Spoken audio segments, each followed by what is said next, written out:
GPA five শিক্ষার্থীদের অনেকেই জানে না জিপিএ মানে কি। বাংলাদেশ সম্পর্কেও তাদের ধারণা কম। মুখস্থবিদ্যা নির্ভর পড়াশোনা এবং শুধুমাত্র ভালো ফলাফলমুখী শিক্ষা ব্যবস্থার কারণেই শিক্ষার্থীদের এ অবস্থা বলে মনে করেন শিক্ষাবিদরা। আনোয়ার হোসেনের রিপোর্ট। মাধ্যমিক পরীক্ষার ফল প্রকাশের দিন এমন উচ্ছ্বাসে মেতে ওঠে শিক্ষার্থীরা। ভালো ফলের সর্বোচ্চ মাপকাঠি জিপিএ-৫ যারা পায় তাদের আনন্দ সীমা ছাড়ায়। প্রশ্ন উঠেছে বছর বছর পাশের হার আর জিপিএ-৫-এর সংখ্যা বাড়লেও শিক্ষার মান বাড়ছে কিনা।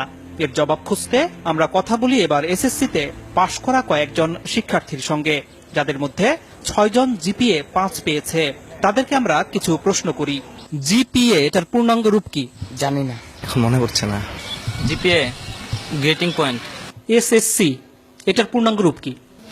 এখন আমার মনে পড়তেছে না। Junior school certificate. School secondary certificate. আমি জিপিএ-৫ পেয়েছি, ইংরেজিতে কি হবে? I am GPA 5. I give a GPA 5. I get GPA 5. I will.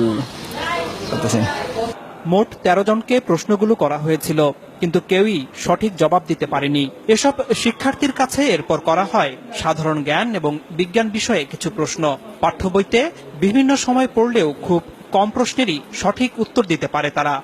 শহীদ মিনার কোথায়? সরি যাই না। অপারেশন সার্চলাইট এটা কি? অপারেশন সার্চলাইট যাই না। অপারেশন করার সময় যে লাইটটা জ্বালা ওইটা হয়তো জানি, কিন্তু তার বেশি কিছু জানি না। 25শে মার্চ কাল রাতে পাকিস্তানি হানাদার বাহিনী যে প্ল্যানিং করে আমাদের দেশে হঠাৎ আক্রমণ করে, ওইটাকে অপারেশন সার্চলাইট বলা হয়। শহীদ বুদ্ধিজীবী দিবস কবে? শহীদ বুদ্ধি দিবস জানি না। 17 আগস্ট। 10 ডিসেম্বর। আন্তর্জাতিক মাতৃভাষা দিবস কবে? জানি না। স্বাধীনতা দিবস কত তারিখে? স্বাধীনতা দিবস 16 ডিসেম্বর। বিজয় দিবস কবে? বিজয় দিবস হচ্ছে 26শে ডিসেম্বর। জাতীয় স্মৃতিসৌধ কোথায়? জাতীয় স্মৃতিসৌধ হচ্ছে পাই না। রণসঙ্গীত কে রচনা করেছে? পারি না। রবীন্দ্রনাথ ঠাকুর। বাংলাদেশের জাতীয় সঙ্গীতের রচয়িতা কে? কাজী নজরুল ইসলাম। মাউন্ট এভারেস্ট কোথায়? ইংল্যান্ড। তুমি সায়েন্সে পড়েছ। পিথাগোরাস কে? একজন ঔপন্যাসিক। নিউটন কোন তত্ত্বের জন্য বিখ্যাত? জানি না। আইনস্টাইনের কোন তত্ত্ব কি তোমাদের পড়িয়েছে? আইনস্টাইন না, নিউটনের পড়ছি, কিন্তু আইনস্টাইনের পড়ি নাই। নিউটনের তত্ত্বটা কি, নাম কি? গাছ থেকে মানে আপেল পড়ার যেই তত্ত্বটার নাম কি? নামটা মনে নেই।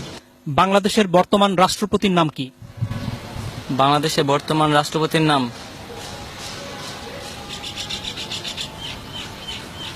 জানি না। রাষ্ট্রপতির নাম হচ্ছে মুক্তিযুদ্ধের সময় বাংলাদেশকে কয়টি সেক্টরে ভাগ করা হয়েছিল? 9টি। নেপালের রাজধানী কোথায়? নেপসুন। তুমি তো কম্পিউটার ব্যবহার করো।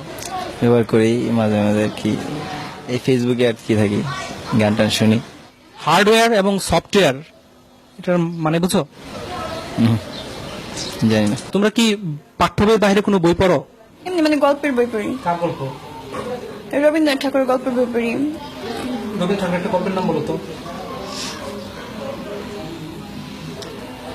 শিক্ষাবিদরা বলছেন জিপিএ-৫ পেয়ে ভালো শিক্ষার্থীর তকমা নিলেও জ্ঞান অর্জনের দিক থেকে পিছিয়ে আছে তারা। আমরা দেখি বিশ্ববিদ্যালয়ে ভর্তি পরীক্ষায় জিপিএ-৫ তারা পাস পর্যন্ত করতে পারে না। তার মানে যারা জিপিএ-৫ পেয়েছে তারা যেটা শেখার কথা সেটা শিখে নাই। তার মানে হচ্ছে কি এই জিপিএ-৫টা সত্যিকার জিপিএ-৫ না, তাদের হাতে জিপিএ-৫টা তুলে দেওয়া হচ্ছে। এখন শিক্ষার গুণগত মানটা যদি বাড়ানো না হয়, তাহলে শুধুমাত্র সংখ্যা দিয়ে আসলে কোনো লাভ হবে না। এদিকে শিক্ষার্থীরাই জানালো কেন তারা এসব প্রশ্নের উত্তর দিতে পারছে না। প্রথম কথা হলো আমি সংবাদ বেশি দেখি না, নিউজ পেপার পড়ি না। পাঠ্য বইয়ে যে সিলেবাসটা দেওয়া আছে ওই সিলেবাসের মধ্যেই সবসময় সীমাবদ্ধ থাকো। ওগুলো সায়েন্সের সাবজেক্টগুলো একটু বাইরে পড়ি, কিন্তু বাংলা সমাজ এগুলো নিয়ে আমার বেশি ঘাটতে আর কি, বেশি পড়ি না। তবে শিক্ষাবিদরা মনে করেন দেশের সাহিত্য ইতিহাস সম্পর্কেও জ্ঞান থাকতে হবে শিক্ষার্থীদের। বিজ্ঞান বাণিজ্য মানবিক বিভাগের মধ্যে তো আলাদা করা যাবে না। এটা এই দেশের যদি নাগরিক হিসাবে তারা বড় হয়, তাহলে তো এগুলো জানতে হবে। কোথায় শহীদ মিনার, কেন শহীদ মিনার, কোথায় স্মৃতিস্তম্ভ, কাদের স্মৃতিতে স্তম্ভ, এগুলো তো জানতে হবে। এটা না জেনে কি করে?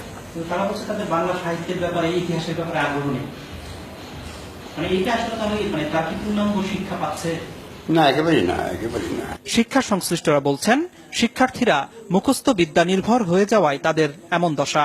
বছরের প্রথম থেকেই যদি তারা কোচিং মুখী হয়ে তারা শুধুমাত্র চ্যাপ্টারগুলি মানে সামারাইজ করে ছোটভাবে ওইভাবে শেখানো হয় নাম্বারের দিকে তাকিয়ে, তাহলে তার জ্ঞান তো বাড়ছে না, মেধাও বাড়ছে না। আমি বলবো যে মেধার অপচয় হচ্ছে। এর প্রভাব পড়েছে চাকরি ক্ষেত্রেও। চাকরিদাতাদের অভিজ্ঞতা বলছে যেসব শিক্ষার্থী ভালো ফলাফল করেছে তাদের একটি বড় অংশই ইন্টারভিউ বোর্ডে ভালো করছে না। ট্রাফিক জ্যাম নিয়ে কিছু একটা লিখতে বললাম, বা এখন হয়তো ওয়ার্ল্ডে কোনো একটা ইভেন্টস হচ্ছে, সে কোনো একটা খেলার টুর্নামেন্ট চলছে, বলি যে এটার উপরে লেখেন, যা মনে হয় আপনি বাংলায় লেখেন, ইংলিশে লেখেন। উদ্দেশ্যটা থাকে হচ্ছে তার সেন্টেন্স মেকিংটা দেখা, থিঙ্কিং প্রসেসটা কি এটা জাজ করা, অ্যাটিটিউডটা দেখা। ফলাফলটা ভালো আসে না। জেনারেল নলেজটা ডেটোরিয়েট করেছে এবং কমিউনিকেশন স্কিলে ডেটোরিয়েট করেছে, বোথ রাইটিং স্কিল এবং ভার্বাল স্কিলটাতে। এমন বাস্তবতায় শিক্ষার্থীদের গুণগত মান নিশ্চিত করতে তারা যেন মুখস্থের পরিবর্তে পাঠ্য বই আগাগোড়া পড়তে এবং পাঠ্য বইয়ের বাইরেও বই পড়তে উৎসাহিত হয়, সে ব্যাপারে অভিভাবক এবং শিক্ষকদের জোরালো ভূমিকা রাখার আহ্বান শিক্ষাবিদদের। আনোয়ার হোসেন, মাছরাঙা সংবাদ, ঢাকা।